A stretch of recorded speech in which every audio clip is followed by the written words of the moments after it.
Welcome everyone to episode 2 of Speak Up, and first and foremost I'd like to thank all our friends who have contributed questions, whether it's on my Facebook page, whether it's on YouTube, whether it's on Instagram, even mastermind groups as well. Thank you for having the questions. If let's say for this particular episode we were not able to cover your question, we'll probably cover it over the next few episodes. So keep the questions coming, definitely more than happy to answer them. So what's the first question? Peter asks, what would you say is a good contest speech topic which most people could relate with and find humorous? Okay, so this question got to do with, I think, topic selection for a specific purpose. There are many different purposes in which we make a speech, so this particular purpose is to win at a contest. You see, winning at a contest, of course it depends on what type of contest it is, and at the same time what type of speech. Is it an international speech? Is it an impromptu speech? An evaluation speech? A humorous speech? So on and so forth. So I'm going to assume here it's an international speech where the main aim is to inspire and to persuade and to motivate individuals. You see, gone are the days where you have topics that needs to be huge and grandeur and big, but now individuals prefer to deal with topics. They could resonate much better with topics that tend to touch on the daily problems that individuals face. So like, for example, problems like procrastination, problems like dealing with your inner bullies, problems like dealing with environmental issues, problems like dealing with, let's say, insecurity, so on and so forth. So it need not just be about failure in general, but you can even go down to the micro level and talk about something like procrastination or dealing with inner bullies. But one thing is for sure, you need to make sure that it passes the universal litmus test. You see, regardless of our race, language, religion, beyond the cosmetics, deep down, we do have similar pains, desire, goals, so on and so forth. So if you are able to locate that fairly universal pain that individuals feel, then I think you have a winning topic. Regardless, each of these topics will have its potential for you to incorporate and layer it with the humor. And humor is not just about the big kind of humor. We're talking about daily humor. That means things that people tend to chuckle a bit. Yeah, they'll be able to relate much better too, because audience members will be able to relate it to what's going on in their daily lives. So topics need not be at a macro level. Even at a micro level, they work very well indeed.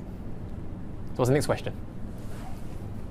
Angel asks, how do you avoid filler words like yup, okay, you know, so, which you are unconscious of?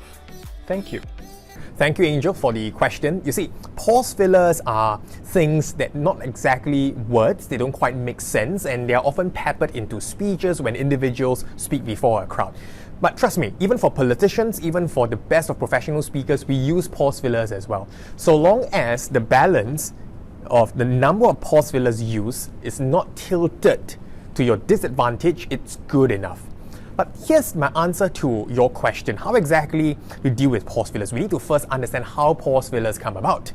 Pause fillers come about where our rate of speech is traveling, it's way faster than our rate of thinking. So when the rate of speech is faster than the rate of thinking, there exists what we call a lacuna, a vacuum, a gap, and that's where we tend to fill in with filler words or word repetitions, things like your ums, your ahs, the you know, what up.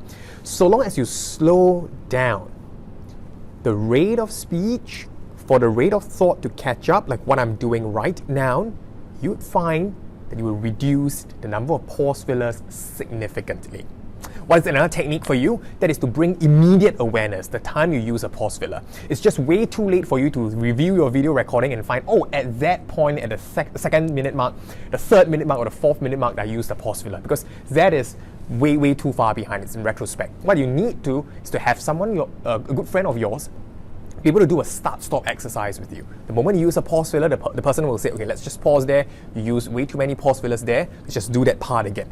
So you'll be increasingly more aware of your usage of pause fillers. Fil-a asks, in the question and answer session for the audiences, if one person asks me something, but I wouldn't know the answer, but I would have to give the reply, how can I get rid of that situation? Fil-a, I think the last thing that you want to do is to come up with a misrepresentation or come up with something totally fictitious. I mean, something that is not true. That's the last thing that I would advise my clients or my students. So we never come up with things that are not accurate and share it with the audience members simply to buy time. There are much more effective strategies for you to buy time. When it comes to questions that you don't have an easy answer to, it could be that you lack the information. It could also be you just need some more time to ponder over it because that particular moment's just way too stressful. Either which, you can try one of these two techniques. One technique is you can even be upfront with the audience members and say that, well, ladies and gentlemen, I've never been quite asked that question before. If you would allow me just to take a few moments to think about it, I'll come back to you very quickly. And you remember, if you were to use that strategy to buy some time, then you will need to come back to the audience members on that. And the audience members, most of the time, they are very understanding in that regard because they want a reply from you and they're not rooting for you to fail. The second strategy in order for you to buy time is what we call tell a story and make a point. You see, most of the questions, like for instance, if someone were to ask me, Darren, how exactly do you incorporate humor? Well, if let's say at that point in time, my mind goes blank, but I pretty much do know of, say, like a story that I could easily weave it in, then I would just talk about my World Championship Grand Final speech. I'll say that here's what happened in my Grand Final speech. I'll elaborate a little bit, and that helps me to buy a lot more time as I elaborate to be able to explain and give the proper response to that question. Here's the thing. If you were to give and tell your personal story, chances are people cannot doubt that story because that's your personal story. And people don't exactly know where you're going with the personal story. You are in full control. And that's why using a personal story is one of the best ways to buy time.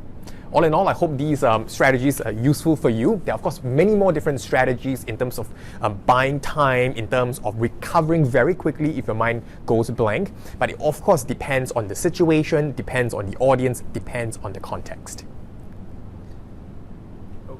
Okay?